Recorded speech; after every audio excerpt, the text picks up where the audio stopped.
గురుగారు మరొక సందేహం అండి. వినాయక్ గారు నిజామాబాద్ నుంచి రాస్తున్నారు. ఉద్యోగ వ్యాపార సంబంధమైన సమస్యలతో ఉన్నవారు గణనాథుడిని ఏ విధంగా పూజించాలి తెలియజేయగలరంటూ కోరుతున్నారు. స్థితిపతి, నిధిపతి, ప్రియపతి, గణపతి ఆయన అన్నిటినీ ప్రసాదిస్తూ ఉంటాడు.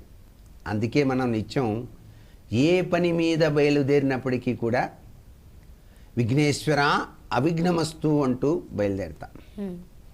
మనకి ఉద్యోగం సిద్ధింప చేసుకోవడానికి గణపతి చాలా చక్కగా సహకరిస్తాడు.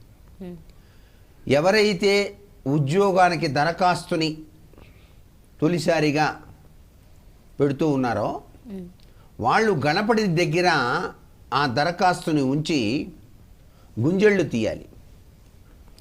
ఎందుకని గుంజళ్ళు తీయాలి అంటే సాక్షాత్తు విష్ణుమూర్తి కైలాసంలో ఉన్నటువంటి పరమేశ్వరుని దర్శించడానికి వెళ్ళినప్పుడు తన చేతిలో ఉన్న సుదర్శన చక్రాన్ని అక్కడే ఉన్న గణేశుడికి ఇచ్చి కాస్త చూస్తుండు, మీ నాన్నగారితో మాట్లాడి వస్తాను అని చెప్పేసి వెళ్ళాడు.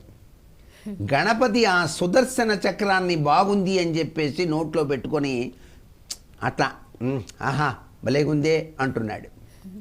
తీరా విష్ణుమూర్తి పరమేశ్వరుడితో మాట్లాడటం అయిపోయిన తర్వాత తిరిగి వస్తూ వినాయకుడి దగ్గరికి వచ్చి తన సుదర్శన చక్రం ఏది అన్నప్పుడు ఆయన ఏం మాట్లాడటల్లా, నోట్లో ఉంది ఆ సుదర్శన చక్రం.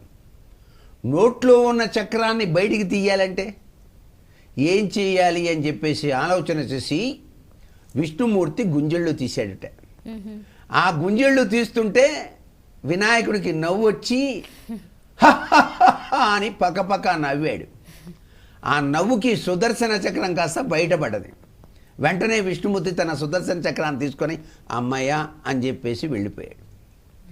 ఇక్కడ తన ప్రయత్నం సఫలీకృతం కావడానికి గుంజళ్ళు తీశాడు.